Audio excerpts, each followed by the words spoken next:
Hello everyone, स्वागत है आपका हमारे चैनल इग्नू वाले पर। आज हम पढ़ेंगे BECC 103 समष्टि अर्थशास्त्र। कुछ महत्वपूर्ण क्वेश्चंस पर बात करेंगे। हिंदी मीडियम की आपकी ये क्लास रहेगी, ठीक है। तो सबसे पहले जान लेते हैं कि कौन कौन से आज की क्लास में हम टॉपिक्स पढ़ने वाले हैं। जिसमें कि पहला है हमारा केन्जियन मॉडल। अगर आपने PYQ उठा करके देखे हो, एक बार देखे हो, तो केन्जियन मॉडल रिपीटेड क्वेश्चन है, ठीक है। उसके बाद आएगा हमारा निवेशक गुणक, जो हमने 11-12 से पढ़ा है पर फिर भी पढ़ेंगे और रिपीट क्वेश्चन है। मौद्रिक नीति, भाई इसमें तो आप स्टार लगा लो, वो भी 3 बार, क्योंकि रिपीट होता ही होता है। फिर है हमारा ISLM कर्व, और ये भी रिपीट होता ही है। तो चार क्वेश्चंस आज की क्लास में करेंगे, और चारों के चारों क्या हैं, हमारे इम्पॉर्टेंट हैं, ठीक है। तो चलो क्लास को स्टार्ट करते हैं। ओके, पहला है हमारा यहाँ पर टॉपिक केन्जियन मॉडल। ये हमारे ब्रिटिश के अर्थशास्त्री जॉन मेनार्ड केन्स के द्वारा प्रस्तुत किया गया एक आर्थिक सिद्धांत है। एक आर्थिक हम कह सकते हैं थ्योरी है या फिर मॉडल है, जो कि क्या बताता है, सरकार की भूमि यानी कि यहाँ पर गवर्नमेंट है, और साथ में क्या है हमारे पास कुल मांग, इन दोनों पर क्या देता है, पूरा का पूरा जोर देता है, इन दोनों के बारे में बताता है। और मुख्य रूप से हम यहाँ पर कह सकते हैं कि ये कब विकसित हुआ था, जो हमारा केन्जियन मॉडल था। ये महामंदी जो कि कब हुई थी, 1930 के समय में हुई थी, महामंदी आई थी। उसके बाद हम यहाँ पर कह सकते हैं कि ये मॉडल विकसित किया गया, ठीक है जी। सो क्या है इसकी मुख्य विशेषताएं? पहली है हमारी कुल मांग का महत्व, और फिर लचीली कीमतें और मजदूरी। क्या कहता है हमारा कुल मांग का महत्व, एक बार पढ़ लेते हैं। केन्जियन मॉडल के अनुसार किसी अर्थव्यवस्था में उत्पादन और रोजगार का स्तर कुल मांग पर निर्भर करता है। यदि कुल मांग कम होती है तो उत्पादन क्या होगा, कम होगा, और रोजगार भी कम होगा। यहाँ पर क्या कहा जा रहा है आपसे, अगर हमारी जो एग्रीगेट डिमांड है, ठीक है, जो हमारी एग्रीगेट डिमांड है, अगर वो ज़्यादा हो रही है, हम लोग बहुत ज़्यादा डिमांड कर रहे हैं एक इकोनॉमी में, ठीक है, तो क्या होगा, अगर हमारी डिमांड ज़्यादा होगी तो सप्लाई ज़्यादा होगी। सप्लाई ज़्यादा होने के बाद है कि लोगों के पास, जितने भी प्रोड्यूसर्स के पास स्टॉक होगा वो ख़त्म होगा। लेकिन हम मान के चल रहे हैं कि डिमांड अभी भी बढ़ती ही जा रही है, स्टॉक ख़त्म हो गया, तो यहाँ पर प्रोड्यूसर क्या ऑर्डर करेंगे कि और ज़्यादा माल बनाया जाए, यानी कि क्या होगा, उत्पादन होगा, प्रोडक्टिविटी इंक्रीज होगी। और जब प्रोडक्टिविटी इंक्रीज होती है तो हमें चाहिए होती है लेबर चाहिए होगी, तो रोजगार लगेगा, ठीक है, लोगों को एम्प्लॉयमेंट मिलेगी, लोगों को रोजगार मिलेगा। तो यहाँ पर हम कह सकते हैं कि ये पूरा, यहाँ पर क्या जरूरत है, हमें कुल मांग बहुत ज्यादा महत्वपूर्ण है।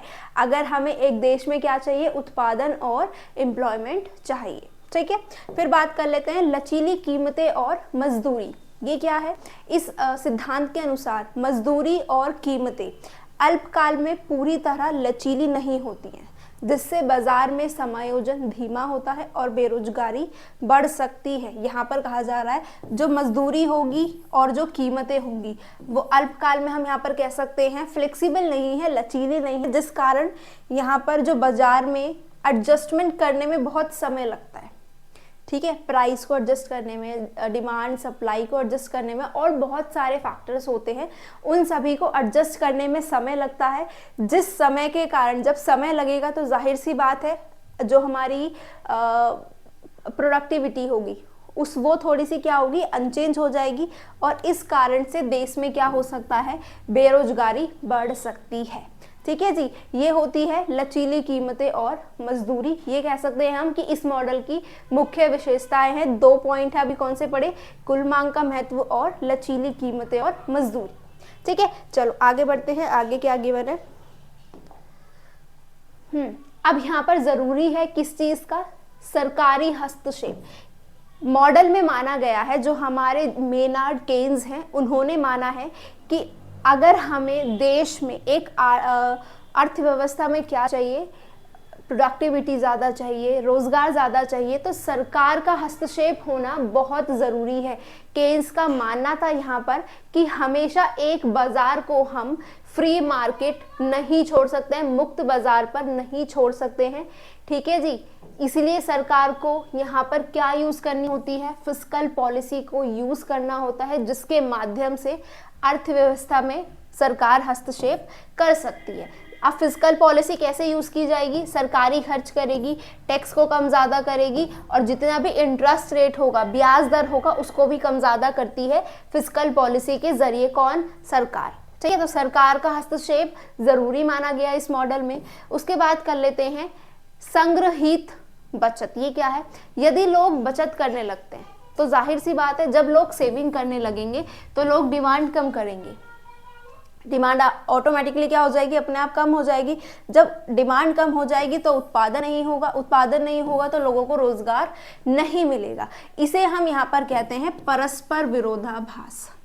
ठीक है, क्या होता है परस्पर विरोधाभास? जब लोग बचत करने लगते हैं, बचत करने का मतलब है कि डिमांड कम करेंगे, और जब डिमांड कम होगी एक अर्थव्यवस्था में तो अर्थव्यवस्था में प्रोडक्टिविटी, उत्पादन की कमी आएगी, उत्पादन नहीं होगा तो लोगों को रोजगार नहीं मिलेगा। इसी को कहा जाता है पैराडॉक्स या फिर परस्पर विरोधाभास। क्योंकि अब यहाँ पे एक व्यक्तिगत बचत, हमें पता है एक व्यक्तिगत बचत तो बहुत अच्छी है, आपने मैंने सेविंग करी बहुत अच्छी है, लेकिन अब हम सभी की सोच अगर हम ऐसी ही रखें, पूरे देश में लोग बचत ही करने लगेंगे तो जाहिर सी बात है क्या होगा, डिमांड होगी नहीं, डिमांड बहुत ज़्यादा गिर जाएगी। ठीक है जी, और लोगों के बीच में पूरी एक अर्थव्यवस्था में बचत ज़्यादा होगी, और यही कारण है कि एक पूरे देश में पूरी अर्थव्यवस्था में क्या आ सकता है, मंदी आ सकती है। ठीक है जी, रिसेशन आ सकता है। ठीक है जी, समझ में आया? चलो आगे बढ़ते हैं। अब इसके घटक क्या हैं हमारे केन्जियन मॉडल के घटक? देखो ये ए डी है, सी मतलब कंजप्शन, ठीक है, यानी कि उपभोग, आई मतलब इन्वेस्टमेंट यानी कि निवेश, जी मतलब सरकार का हस्तक्षेप होना यानी कि सरकार के जो खर्चे होते हैं, और एनएक्स यानी कि आयात और निर्यात। ठीक है, अब यहाँ पर मल्टीप्लायर प्रभाव पड़ता है, मल्टीप्लायर इफेक्ट पड़ता है। कैसे? 2 पॉइंट से हमें। केन्जियन सिद्धांत के अनुसार जब सरकार द्वारा खर्च, धन का असर अर्थव्यवस्था में कई गुना होता है।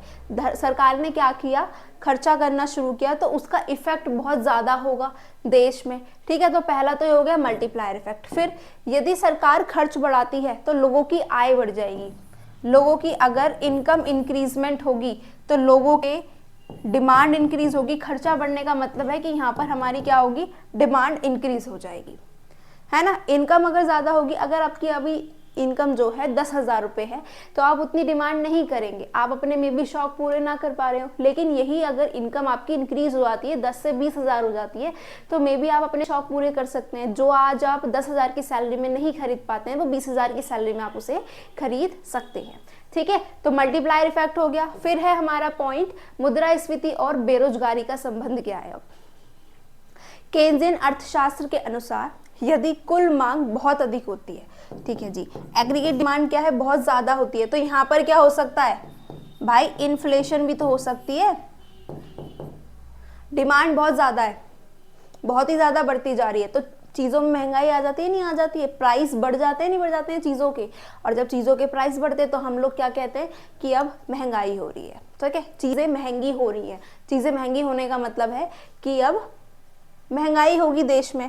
ठीक है, दूसरी ओर यदि अगर हमारी जो एग्रीगेट डिमांड है वो कम हो रही है तो क्या होगा, अनएम्प्लॉयमेंट फैलता है।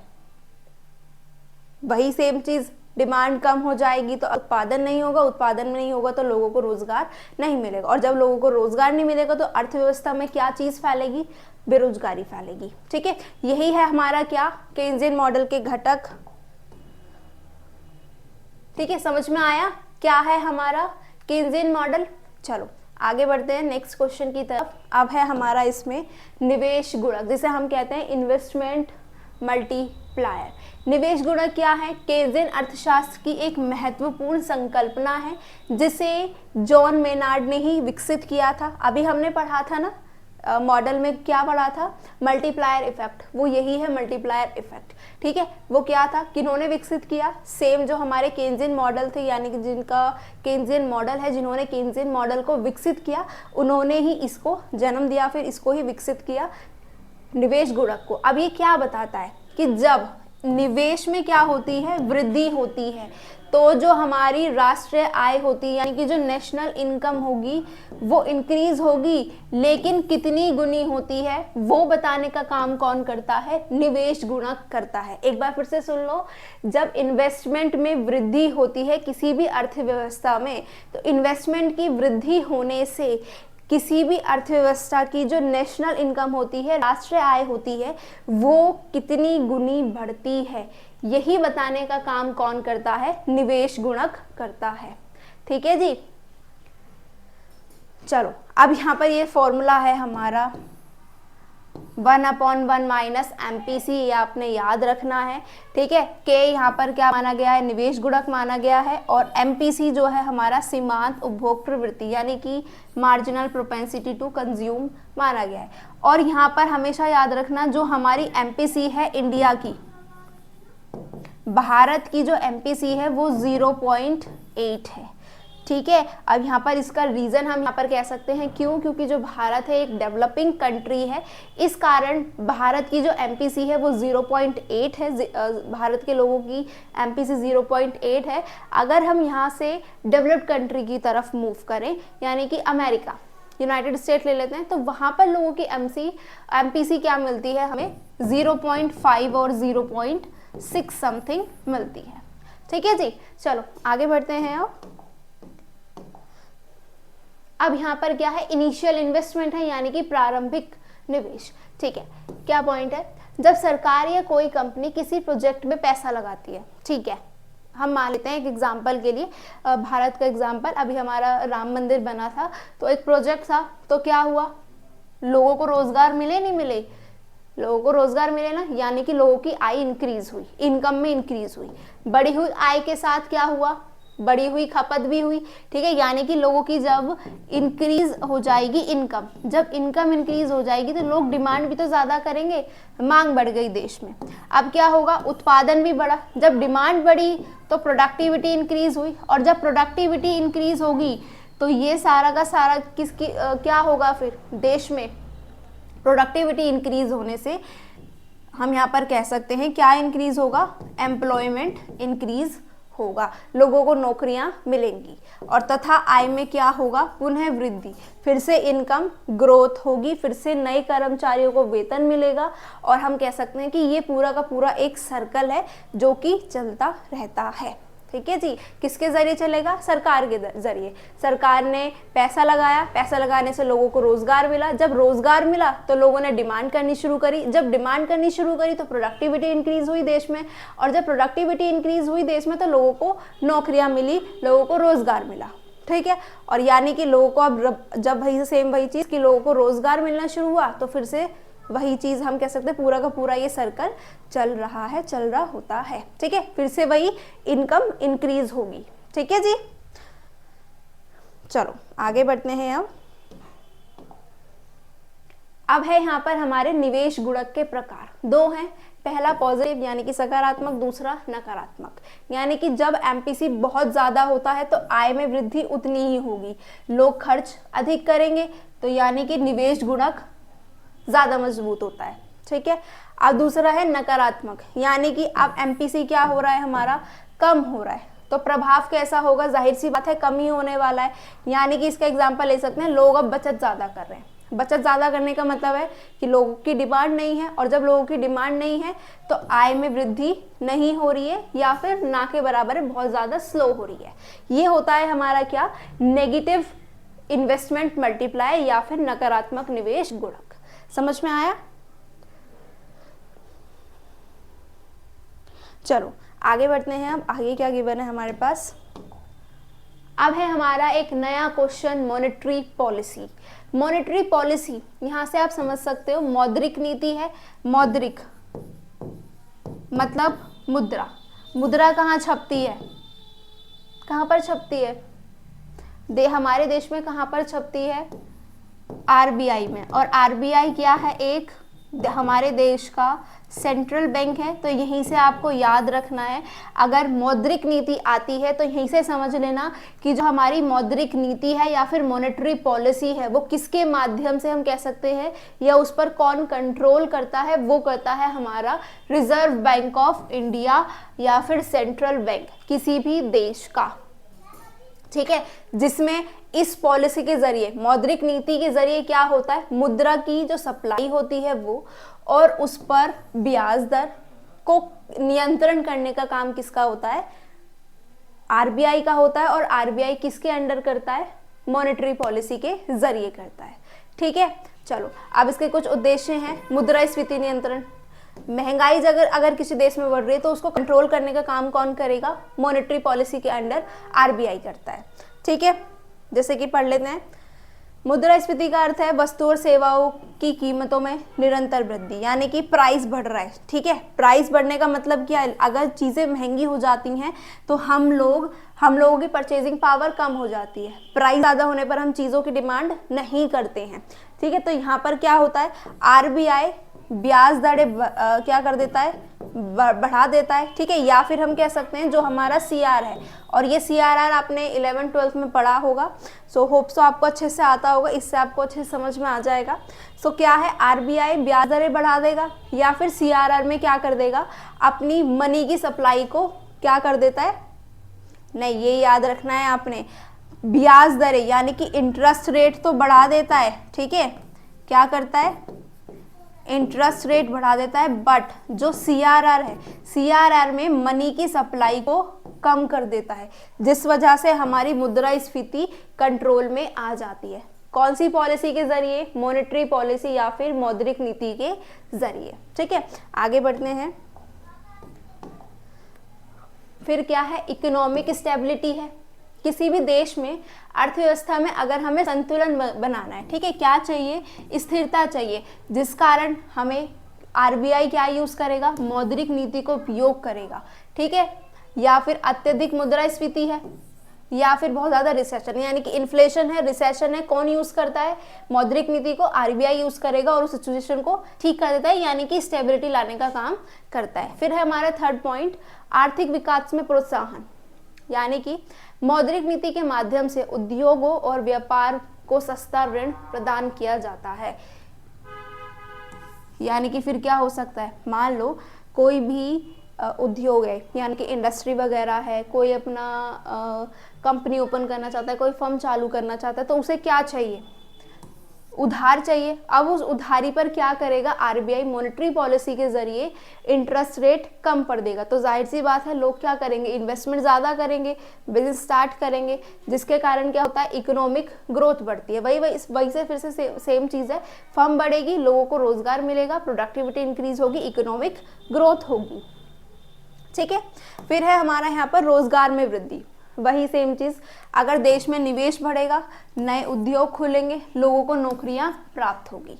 ठीक है जी, ये है हमारे कुछ पॉइंट्स किसके, या फिर महत्वपूर्ण पॉइंट्स जो कि यूज़ किए जाते हैं, या फिर आरबीआई या फिर एक जो सेंट्रल बैंक होता है वो मॉनेटरी पॉलिसी को यूज़ करके, मौद्रिक नीति को यूज़ करके ये काम कर सकता है। ठीक है, चलो आगे बढ़ते हैं। ऐसे ही बहुत सारे हैं, बैलेंस ऑफ पेमेंट स्टेबिलिटी लाने का काम, ब्याज दरों में स्थिरीकरण लाता है, ऋण नियंत्रण और वित्तीय अनुशासन लाने का काम भी हम कह सकते हैं आरबीआई करता है। किसके जरिए करता है, मॉनेटरी पॉलिसी को यूज़ करके। जिस देश में आयात बहुत ज़्यादा हो रहा है और निर्यात कम है तो क्या करेगा, तो विदेशी मुद्रा भंडार में क्या होगा, दबाव पड़ता है। अब यहाँ पर आरबीआई मौद्रिक नीति के जरिए एक्सचेंज रेट को नियंत्रण कर लेता है, जिस वजह से आयात कम हो जाता है और निर्यात ज़्यादा हो जाता है।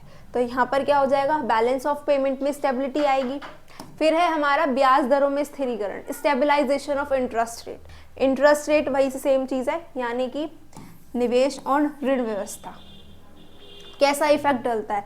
अगर रेट ऑफ इंटरेस्ट ज़्यादा होगा देश में तो हम कह सकते हैं लोग निवेश करना बंद कर देंगे, और वहीं अगर किसी भी देश में जो हमारा रेट ऑफ इंटरेस्ट होता है वो ज़्यादा कम होगा तो लोग निवेश ज़्यादा करेंगे, और जब लोग निवेश ज़्यादा करेंगे तो वहाँ पर हम कह सकते हैं कि फर्म खुलने की, जो उद्योग वगैरह, जो इंडस्ट्रीज़ वगैरह हैं, ठीक है, कंपनीज वगैरह है, वहाँ पर इन्वेस्टमेंट हो सकती है। और जब वहाँ पर इन्वेस्टमेंट होती है तो वही सेम चीज़ इन्वेस्टमेंट होगी, लोगों को नए रोजगार मिलते हैं, प्रोडक्टिविटी इंक्रीज होती है, डिमांड होती है, सेम ये चीज़ जो भी हमने पिछले 2 टॉपिक्स में पढ़ा, ठीक है। फिर है हमारा ऋण नियंत्रण और वित्तीय अनुशासन। ये क्या है? जब बाजार में अधिक तरलता होती है तो अनावश्यक ऋण का खतरा बढ़ जाता है। बहुत ज़्यादा तरलता है, लिक्विडिटी आ गई है क्या नाम है, बाजार में, मार्केट में, तो क्या होगा? अननेसेसरी लोन्स हो जाएंगे, ठीक है, कि मे भी हो सकता है कि लोग ज़्यादा लोन्स लेने लगे बिना फालतू के, मर्जी के, ठीक है, और ऐसे ही ले ले। तो यहाँ पर अब मौद्रिक नीति आरबीआई बैंक के जरिए क्या कर सकती है? जोखिम भरे ऋण ना दे, यानी कि अब मौद्रिक नीति अपना करके आरबीआई क्या हो जाएगा? सतर्क हो जाएगा और लोन्स नहीं देगा। तो यहाँ पर ये भी है कि ऋण नियंत्रण करना और साथ में फाइनेंशियली अनुशासन लाना भी मौद्रिक नीति के जरिए आरबीआई कर सकता है, ठीक है, इवन करता है, ठीक है। चलो आगे बढ़ते हैं। अब है हमारा ये लास्ट क्वेश्चन करते हैं, देन हम क्लास को ओवर करेंगे आईएस और एलएम कर्व के बारे में जान के, ठीक है। Okay, IS and LM curve और मॉडल, एक हम कह सकते हैं मैक्रो इकोनॉमिक का मॉडल है, ठीक है, जो कि बहुत इम्पॉर्टेंट है। अब ये दिया किसने था? ये हमारे 2 इकोनॉमिस्ट हैं, पहले हैं हमारे जॉन हिक्स एंड दूसरे हैं हमारे एल्विन हैंसन।